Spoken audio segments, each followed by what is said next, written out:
The broadcast is now starting. All attendees are in listen-only mode. Good afternoon and welcome to our webinar. Family Voices of California is happy to present this webinar, Harnessing the Power of Your Story.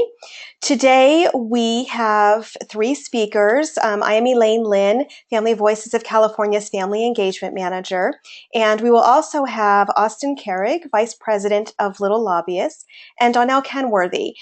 She is a parent of a special needs child as well as a board member for Warmline Family Resource Center, and she, with her husband, manages Special Grace Ministries, and she's a project leadership trainer.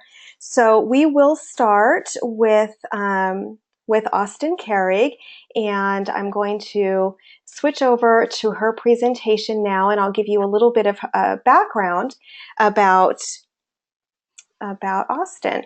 Austin is Vice President of Little Lobbyists, which is an organization whose vision is to ensure that all children with complex medical needs have access to the healthcare, education, and community inclusion they need to thrive. The Little Lobbyists is a national organization that supports parents from across the country as they share healthcare stories of their children with members of Congress. And she's going to share with us today how these meetings have made an integral impact on the way members of Congress view those with complex medical needs and the lives that we all lead and the things that we deal with. She'll talk about how this was especially evident when cuts to federal healthcare programs were threatened throughout 2017. Austin is a certified Army family team building trainer, which helps Army families acclimate to military life and build resiliency across their lives. So welcome, Austin. She will talk for a bit, and then we will take questions. When she is finished with her presentation, you can type in any questions into the dialogue at the side of your screen, and we'll go ahead and read them out. Thank you, Austin. Thank you. So, as Elaine said, I'm with Little Lobbyists. We are families of children with complex medical needs. And our mission, as she said, is to protect and expand their rights through advocacy, education, and outreach. And the photos that you see on the screen are just some of our kids doing various things, from rallies to visiting Senate offices to celebrating rainbows after we finish at a press conference. This is our book of stories. We believe that the power of stories can change hearts and minds of people across the country. And we carry this binder with us. This binder has stories that families have sent us about their children from almost every state in the country. And as different things come up regarding Medicaid, the ACA, we pull these stories out, we share them with the legislators from their state, and we explain to them why healthcare is so important. We're real families whose lives are actually at stake in the ongoing process to cut Medicaid, change provisions of the ADA.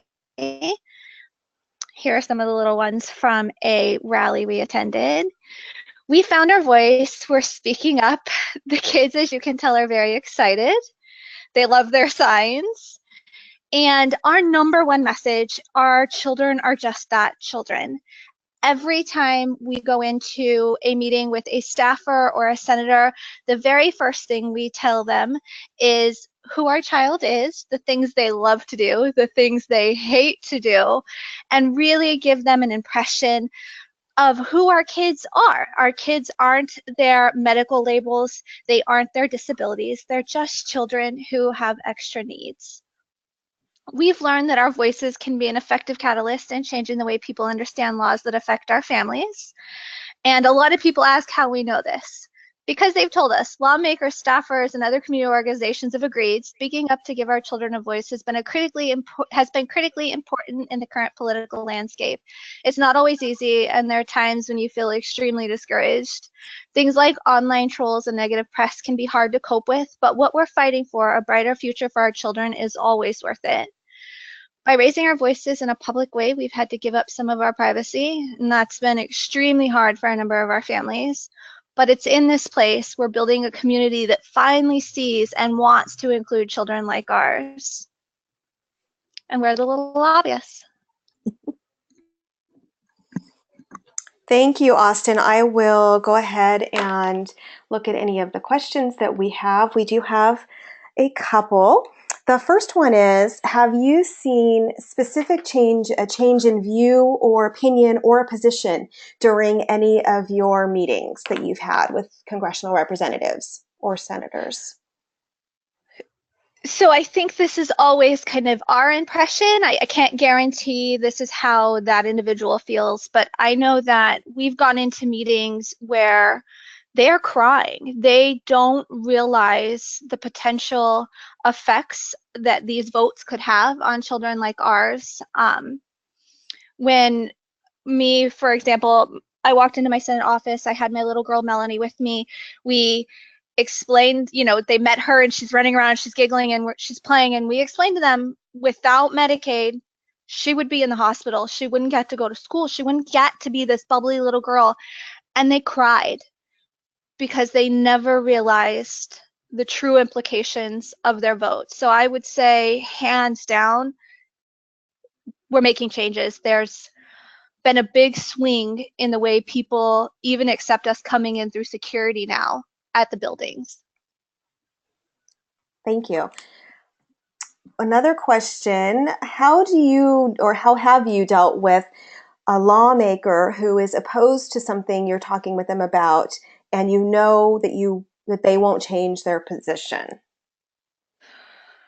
So this comes up frequently, as I'm sure you know, 50% of the Congress is on our side on some things, 50% is not. But we know every time we go in for a meeting, even if we agree to disagree, that we're building long-term relationships with these lawmakers. And although we don't agree maybe on what they plan to vote right here, right now, our hope is that in a year, when there's another vote on something that's going to affect our children, they're going to look at us as a resource of information, and that even if they don't agree now, then they're going to come to us and ask us how this would affect our children. And that's how we handle those situations where it feels hopeless, because we know they're going to vote however they feel and that we may not make an impact, but that's okay because it's about the long game. Great, thank you. We'll give it just another moment to see if anybody else wants to type in a question. And if people want to participate in the activities that you're conducting at the national level, or share their story with you, can they reach out through the website? They can reach out through the website. They can also reach out via Facebook. A number of families reach out on Facebook. We have a closed group that's only for families who have children with complex medical needs. So it's kind of a safe space to share and ask questions, and we give advice on how to approach their legislators. Wonderful. Thanks so much, Austin. I don't see any further questions at this time, so we will go ahead and move on with our presentation. Thank you.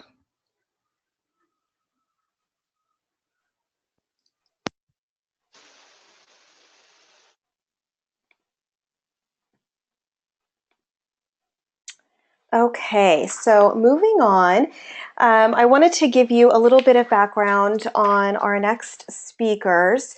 Donnell Kenworthy is a wife to one, mother to 5, and grandmother to 10. Her son DJ has Down syndrome and autism, as well as heart, lung, gastrointestinal, feeding, communication, visual, and physical challenges. Donnell serves on a variety of committees and boards. She has served on Yolo County Special Education Local Planning Area Community Advisory Committee for 12 years, and she is currently chair. She also serves on the State Council of Developmental Disability Sacramento Regional Advisory Committee. And as I mentioned before, she and her husband, Reverend Donnell Kenworthy, oversee Special Grace Ministries to provide mentoring and resources to churches as they develop special needs ministries and inclusive congregations. Donnell is a board member and parliamentarian for Warmline Family Resource Center in Sacramento and a Family Voices of California project leadership facilitator. And again, I am Elaine Linn, the Family Engagement Manager for Family Voices of California. I am a public affairs consultant that works with nonprofits serving children with special health care needs and disabilities, their parents, and providers. In my role as Family Voices family engagement manager, I support parent leaders in advocating for health systems and improvements for children and youth with special health care needs.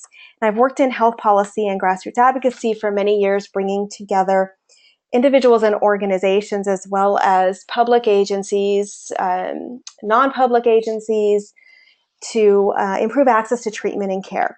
I've worked extensively with the disability community and in mental health advocacy at all levels, and really entered this community through both of my children who have special health needs, and one of them also has an intellectual disability. So Project Leadership is a program of Family Voices of California. We train parents to move from individual to systems advocacy, and really focusing on the importance of building relationships with lawmakers and other decision makers, as Austin was saying, for the long term. And our goal is to increase the number of family members of children and youth with special health care needs who are prepared and supported to become advocates for healthcare policy and service improvements, and really also prepare and support those families to become involved at the policy level, moving from individual to systems advocacy. So today on this webinar, our purpose is to really, our topics today are going to center on storytelling, and especially in preparation for the Family Voices Legislative Day in Sacramento next week. I know many of you who are listening are registered and plan to attend that. These topics that we will cover today will apply, of course, to any storytelling that you may do, whether it's speaking at public meetings or in meetings with lawmakers. Storytelling is a really important piece of what we do, because we're retelling our personal journeys, and these really create a universal language that can connect us. They reveal very personal things, often, whether they are triumphs or frustrations, losses, our needs and our goals, and they really provide a window into the lives of families who've been impacted by complex medical conditions and disability. A story can also provide awareness into the systems that are in place to serve families and the daily impact of navigating those systems and services. And they can remind people that an issue does relate to them, even if they initially think it doesn't. We are making connections with people and really getting them to think about how they relate to the issues that we have, and also how they can develop a deeper understanding of those issues that we face. So your story is incredibly important, both for you to share and for legislators and staff to hear. And decision makers really do want to hear from you. The idea of a meeting, I know, is very intimidating at first, at least it was for me, but it's important to remember that legislators and staff are really more like us than different. We all have families, we all have successes, challenges, fears. We almost always can find something to connect on, even if we don't agree on the issue at hand on that particular day. And our stories really bring reality to any proposals and theories decision makers are considering, such as the impact of changes in health or education policy. Another key element to this, we're educating, of course, and we're providing this perspective to help create positive change, but we're all really demonstrating to our children how to be a self-advocate and how important that is. Saying nothing really says a lot, and we often attend meetings of different agencies, for example, or legislative hearings where there's no public comment. And that really says a lot to those who are in power and making decisions. It is critical that as families, we share our stories. Those who show up, of course, get heard, but in the same vein, when no one shows up, our voices aren't heard. And when no one attends a public hearing or applies for a parent advisory board or provides public comment or writes a letter or even makes a phone call, it may give the impression that nobody cares. Or policymakers might believe we support something when we really do not. So there are many demands on our time, of course. We are dealing with a lot in our everyday lives, but applying for these positions, providing the public comment, taking a few minutes to send an email really does send a very strong message. So our stories educate and inform in a number of ways. Our words, our goals, and context will shape your story, and a number of factors will influence the way you tell your story. These include your audience, who are you talking to, the amount of time available. Do you have 1 minute or do you have 10 to 15 minutes to actually give a presentation?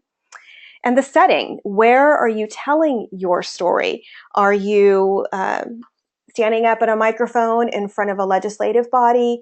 Are you presenting at a local community meeting? Are you in a one-on-one meeting with a legislator or staff? Your topic, are you trying to support or oppose a specific issue or piece of legislation? Or are you doing general education? And of course, current events will really influence how you tell your story.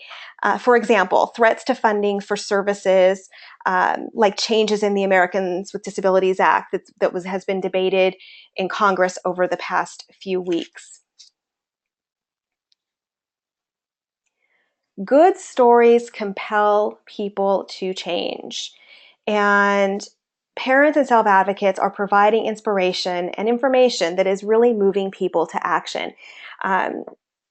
For example, Stephanie, a recent project leadership graduate, provided public comment for the first time at a local government meeting, and she was asked to join an ad hoc committee to develop policies around the issue that she was concerned about. When 14-year-old JC shared his paralysis scare with the Senate Health Committee, legislators began to really understand the importance of pediatric subspecialty care and California Children's Services case management. He told a 1.5-minute story and got a tremendous reaction from that.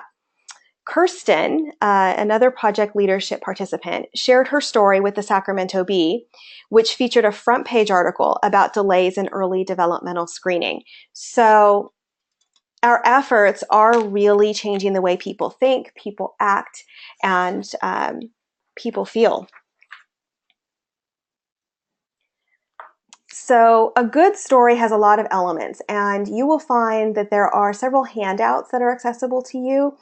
And this is one of them. So you don't have to scribble these down quickly if you would like to record them. This is a handout that's available to you if you click into your handouts box, and the dialogue should be on some corner of your screen. But a good story will evoke a reaction or an emotion. It's the one you love to tell. You need to focus in one area, really having a main character that people want to help. You are generally presenting a conflict, a challenge, or a positive outcome, and you have some sort of high point. You really want to paint a picture with words by using vivid images. You want just enough detail, but not too much. You want to address who, what, where, when, why, and how. And you want to have a full story with the beginning, middle, and end. You often have very little time, so you need to get right to the point. You need to think about context because this really shapes your story. So again, thinking about the who, what, where, when, and why. What is the time limit? Were you invited to speak? Or are you offering input? Providing background? Or are you asking for specific action? And your method of communication may change how you tell your story. Whether it's face-to-face or in writing or over the phone, that's going to sort of shape the length, the content, and the way you share that story.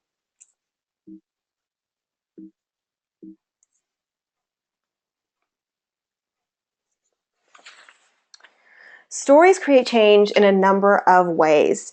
Personalizing an issue can be a very effective way to communicating an issue, a problem, or an experience. And stories are really the universal language that appeals to people for a number of reasons. They really help to connect policymakers to the storytellers. And these stories also help connect other people, perhaps with similar life stories to the storyteller. So, for example, Deacon has hypoplastic left heart syndrome. As his mom says, Medicaid lets a boy with half a heart be on a baseball team with his friends.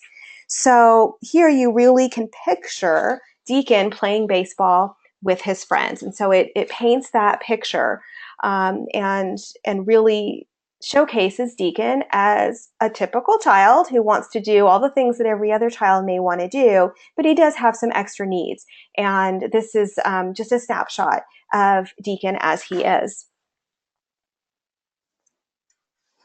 So some basic tips, and this again is another one of the handouts that you will be able to access.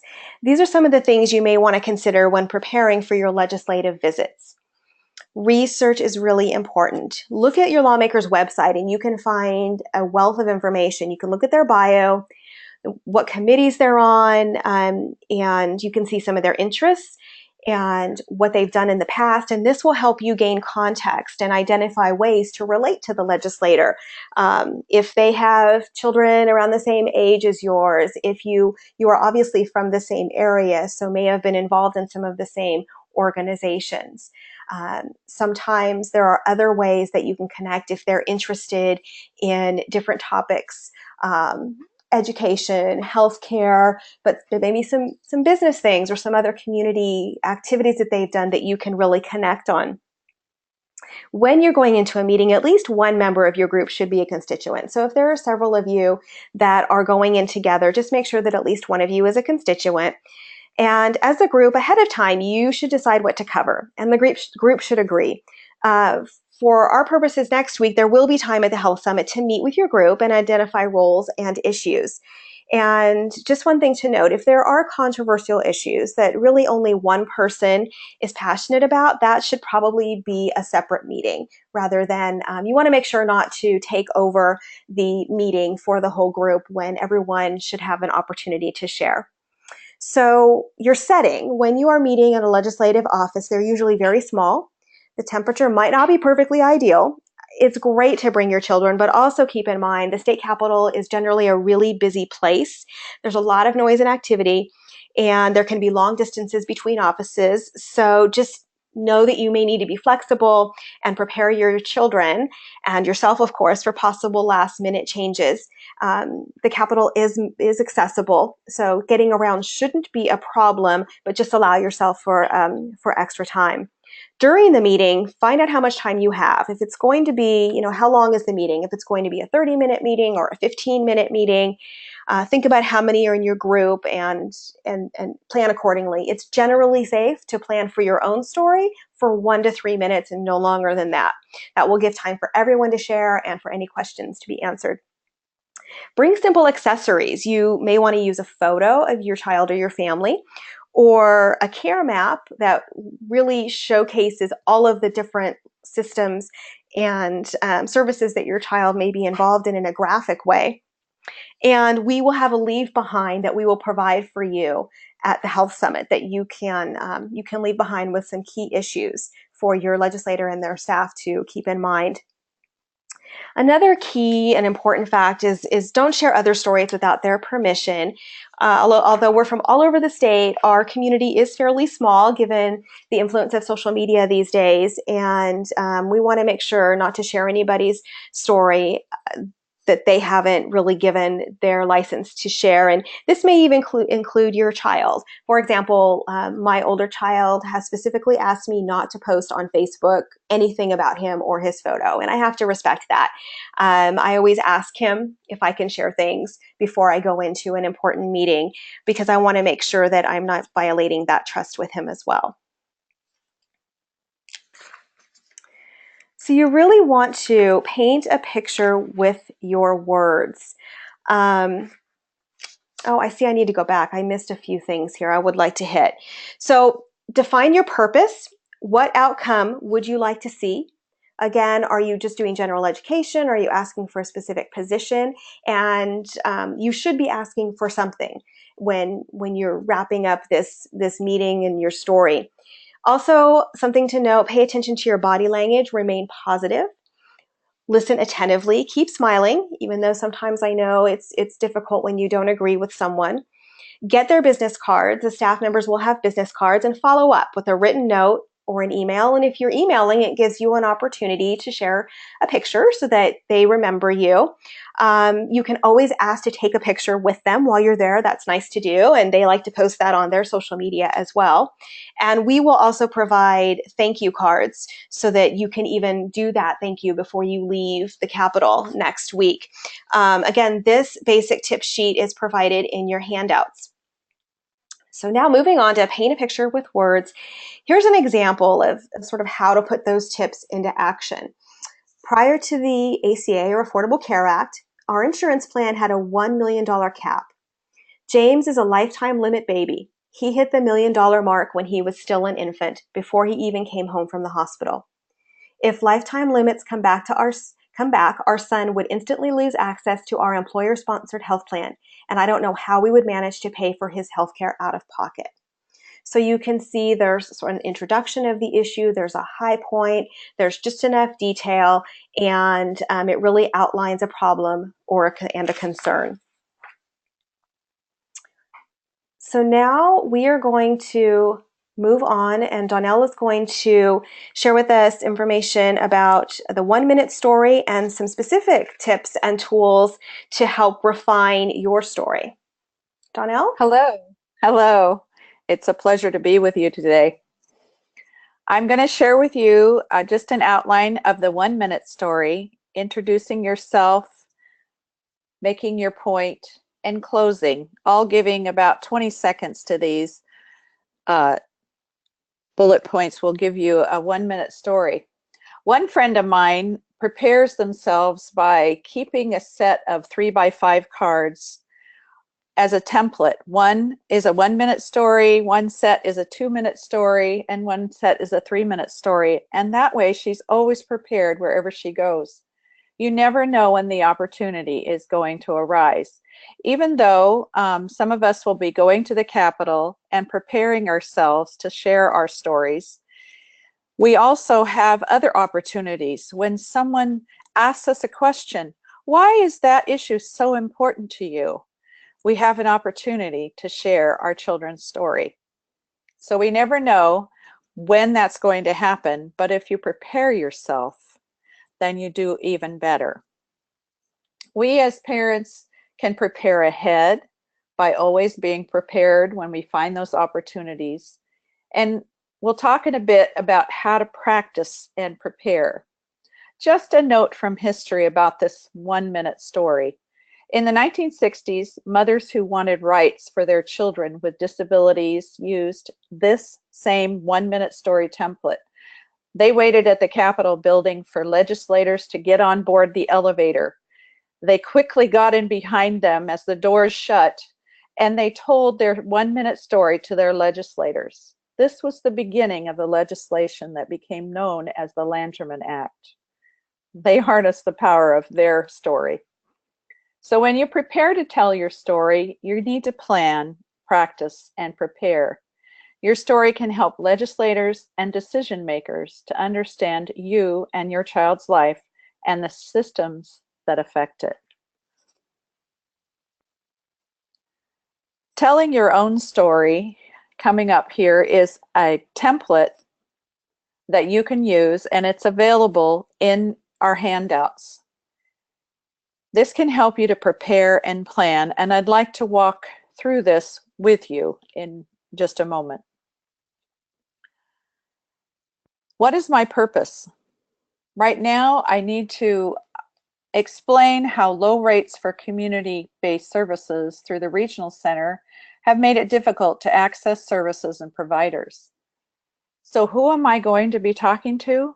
Senator Richard Pan and his staff, and I know that I have 20 minutes. What do I need to know about him? Well, in looking over his website, I know that he's a Democrat and a physician. I've had lots of experience with physicians, and he has 2 children. I have children. We have something in common. What is my ask? I'm going to be asking him to restore funding for regional centers so that they can offer rates for service providers that reflect actual operating costs, and so that wait times will be reduced for services and programs. What outcome do I want? I would like a stated commitment that Senator Pan will help to fund or to restore funding for regional centers. What powerful examples do I have that I'm willing to share? Well, my son receives behavior services, which has enabled him to continue to live at home and participate in our community. He's gained independent skills, such as using the restroom, which can be a big thing for me. We have had trouble getting these services because there is a lack of available providers. I want him to understand the challenges that my family has. How do I organize my points with examples? I can write my 1-minute intro. I can create bullet points that I want to communicate. I can prepare a care map, and we're going to show one a little later. I can write out my asks so I don't get lost. And I can end with how precious my son is to me. I can bring a visual aid or use creative wording or hooks. I can use a picture of my son and our family, my son's care map, and I can talk to him about his care for his family and how my care for my family is great as well. What solutions or suggestions will I give? And this is important. This is an important part, to offer solutions and thoughts on what can happen. I can say that the regional center provides my son with behavior services that keep him home, enabling him to access community activities, quality of life, and saving hundreds of thousands of dollars. And it's never a problem to tell them that they can be saving money. That's really a good hook for them. How will I close? I need to thank them for their time and for working on behalf of all California children with special health care needs. What will I do if I get nervous and don't know what to do next? And this is, I think, as a mom, this is a point that we all feel like, I'm going to get scared, but I can use my notes and my bullet points. I've already prepared a care map that I can use. I can show the picture. I can take a moment to say, excuse me, let me check my notes here. And they give you room to do that. How will I follow up? A thank you note with my reminder of my ask and answers to any questions that may have arisen.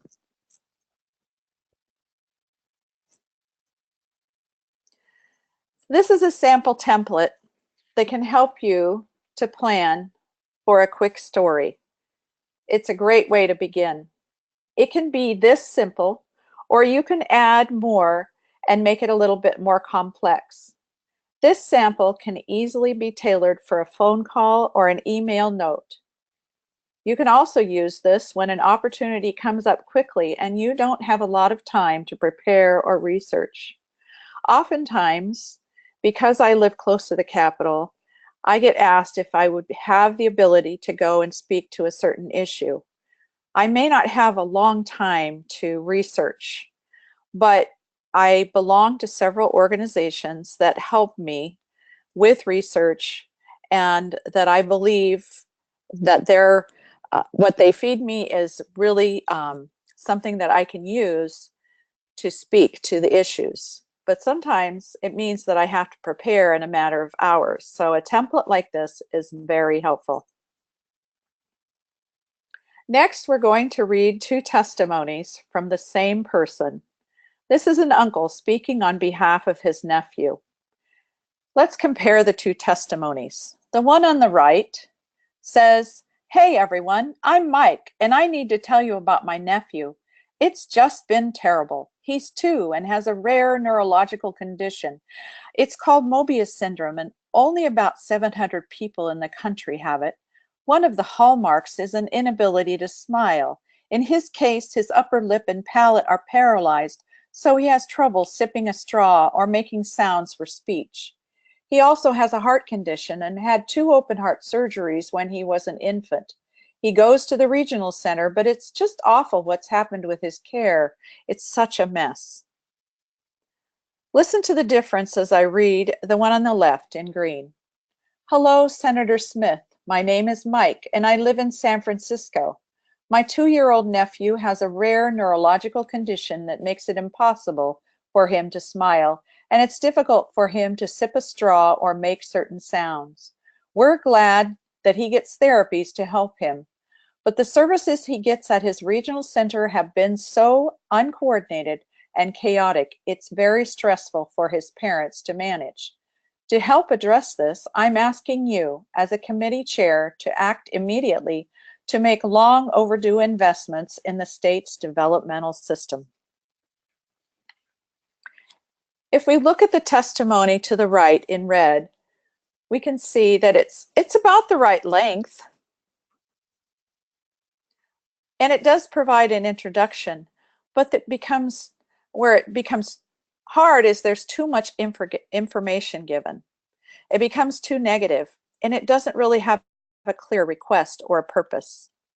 This is easy for parents and others who love those with special needs to trail off into what's happening and not make it concise. But if we look at the testimony on the left in green, it provides an introduction and is the right length, but it takes a more neutral tone. It summarizes the condition and paints a picture for the audience that the audience would understand. It explains the problem and its impact on the family, and it makes a specific request. This makes it actionable. It makes his senator want to do something. Evaluating your own testimonies will become a tool you will use to make your testimony simple and concise, understandable, relatable, and actionable. And this is the important part. We want it to make a difference. Our next slide shows how we can get organized, a checklist. This is in your handouts, and I'm not going to go over it here, but you can print these out to prepare for when you are going to speak, and it will help you to think about all of the different things that need to happen. One of the things I always remember when we go somewhere with my son is, where's the bathroom? Because I know we're going to have to find it. So it's one of the first things that I look for as I go into the Capitol.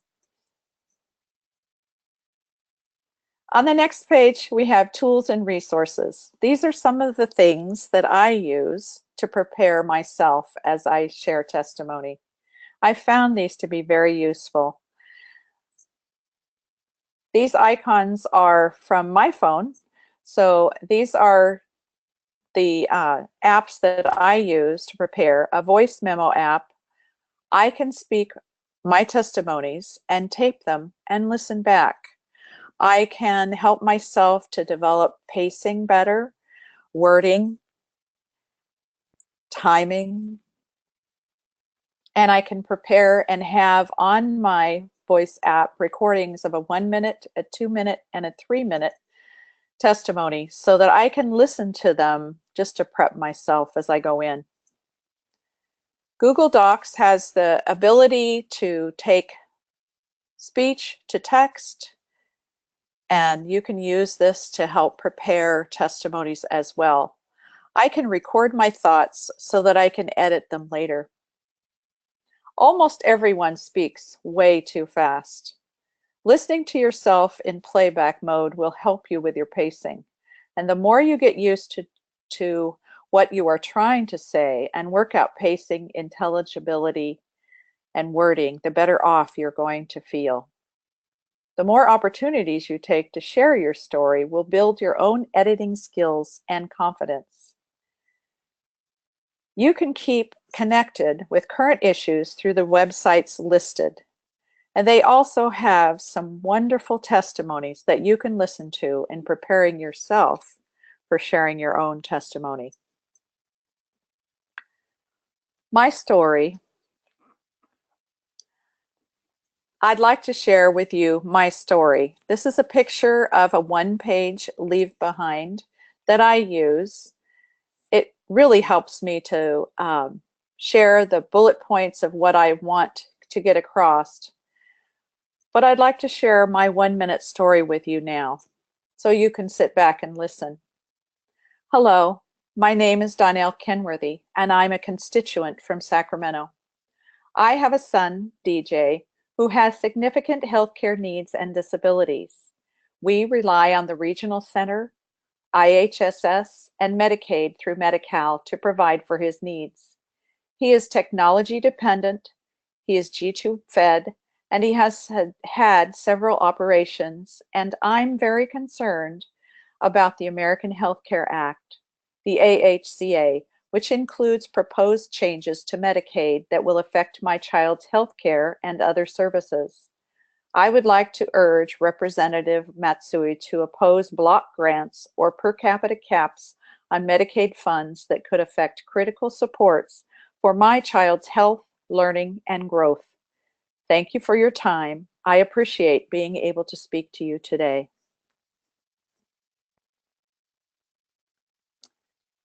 I used this speech last year when we were speaking about the AHCA, the American Health Care Act, but I have tweaked it in many different ways to fill other needs. Now it's your turn. To find your legislator, you can go to this website to find who represents you so that you know who to make your appointment with. You will have the opportunity to speak up for important changes for our children and youth with special health care needs. You can request meetings. If you go through the website, you'll need to follow up with phone calls or emails.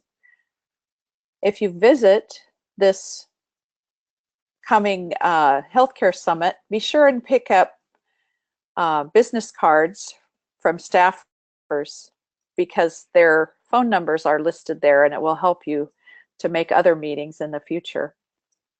Prepare yourself, define what your objective is, learn about your legislator, outline your story, create visuals, and check out the location. Your story can inform real decision making. It can impact votes and can make a real difference. Your legislators need to hear your story. Using the tools and the resources we've given you today can make an impact for you and your child's future, as well as for many families who are not yet able to share their stories. Our stories make the difference. Thank you for listening to me today. And Elaine, thank you for encouraging me to share my story both the first time and today. Thank you, Donnell. Thank you so much for sharing your personal story and these tips and tools that can help people develop their own stories. We do have a few questions that have been sent in. The first one is, how often should I contact my legislator? So, Donnell, do you want to take that one? I think that if there are issues, you definitely need to contact your legislator. If you, of course, legislators are always looking for some cause to champion. Their job is to make laws. That's why they're there. So they're looking for those who are connected, that they can make systems changes, and that it's not just about one person, but that it's about many people. So it's important to speak to those issues that are brought up through Family Voices or through the ARC or others. Timing, it really just depends, but yes, there is a fine line between being a bother and having something truly important to share. So I think it's good to go in for a baseline and get to know your legislator, share your story, make yourself available to them, let them know if you have questions that you would like to ask me, here's my information, and get back to me. And sometimes they will and sometimes they won't, but you've made that effort. But I think if you try to contact them 2 to 4 times a year, I think that's a good way to do it, unless you were doing more in the arena of speaking to certain issues, then you would be contacting them more frequently. Thank you, Donnell. And this is about building the relationship over the long term. So even if you don't live in the Sacramento area, we encourage you to request meetings in your district offices, and you can meet with staff, and then you begin to build that relationship so that when an issue does come up, you're not just calling to say, I'm concerned about or I oppose. You can call and have a conversation, and you're more likely to be heard. Once you have that relationship, you're more likely to engage them for a longer period of time. Okay, our next question is, I have sent an email request and followed up by phone, but I still don't have a response or an appointment for legislative day. What should I do? Well, I would suggest there's still some more time. I would suggest calling by phone again. Sometimes on the legislators' websites, it will list the names for their staff members. If there is an individual staff member, then you could also try contacting them in addition to the scheduler that you may have talked with. You can call and ask for a staffer who specializes in healthcare issues. And if all else fails, you can drop in on legislative day and see if there is someone available to meet with you. It may not be possible, but it's worth a try. I've done it before, and they will often, with constituents there in the office, they will often make time, even if it's just a few minutes, to meet with you. So make sure that you do mention that you're a constituent and that you are there to talk about issues that are facing you and your family, and you are more likely to be able to get that meeting. Persistence does pay off in the end, usually, as you all know from your advocacy efforts in other areas. I would agree with you, Elaine, and I think the point you made to me, even just to say I'm a constituent, is a really important wording to use, as well as I would even encourage when you make calls or emails that you say, I have emailed, I have called 3 times, and start letting them know that this isn't just the first time you've called, but start letting them know that you've called frequently and you're still not getting a response. So sometimes that helps as well. So we do have a couple more questions, but just as a reminder, you can type in any questions or comments that you have. We still have plenty of time to get to those. So our next question, what is the best way to stay updated on current issues? There are so many things going on, and I don't know how to make sure that I am up to date on what's happening. Donnell, how would you like to share how you stay up to those date? websites that we shared with you, Family Voices, I really appreciate the updates they give. I use the ARC website, and that helps to update me, as well as they make it so simple to send an email or encouragement to do a phone call. But over time, there's certain websites that you learn are very responsive and make it easy to understand. Sometimes you belong to different organizations. My son happens to have Down syndrome, and so I belong to the National Down Syndrome Congress that helps us to find out what's happening in Washington as well.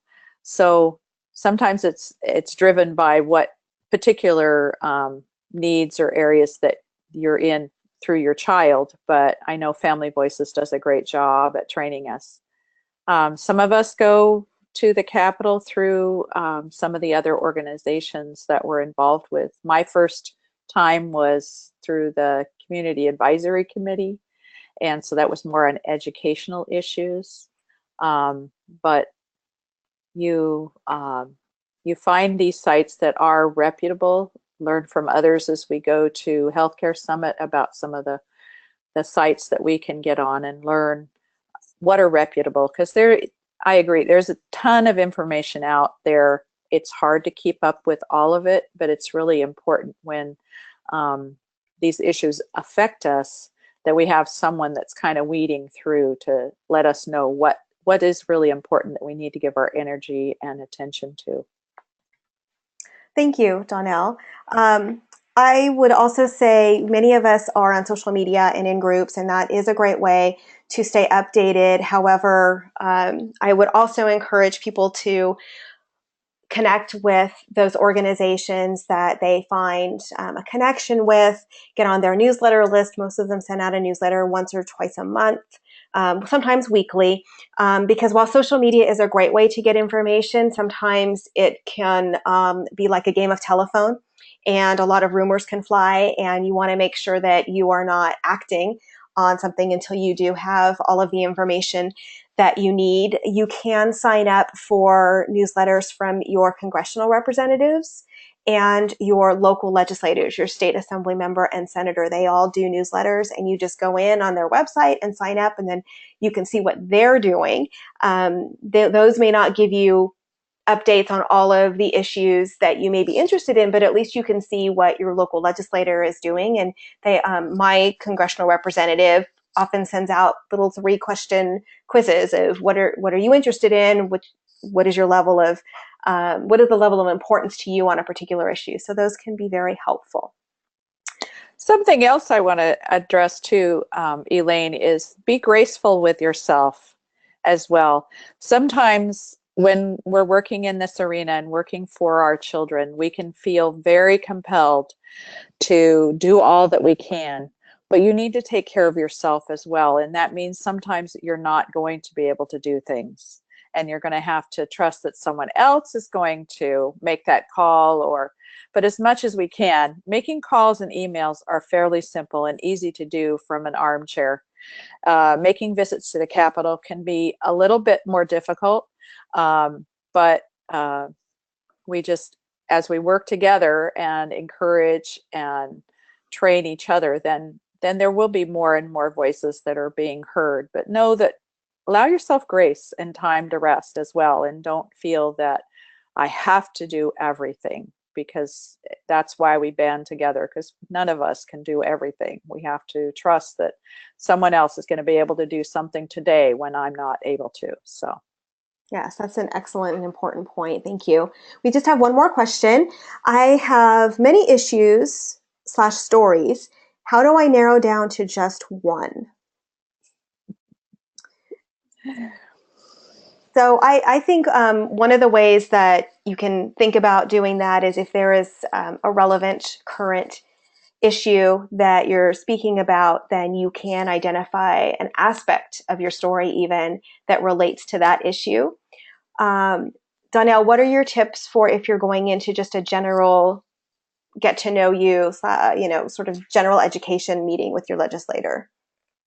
That question made me laugh, because I can certainly relate. I have lots of stories, but I have to decide what's the most pertinent. And so I try to share just kind of skipping along like a stone over water, just to hit the high points. If I have opportunity to go deeper, and if a legislator asks, tell me more about that, or they go more educational or more healthcare, then I can share those things. But I think all of us have been subjected to someone who tells us their complete and whole story in one setting, and we walk away going, oh, that was too much. It's kind of like we really don't want to do anything because we can't take it all in.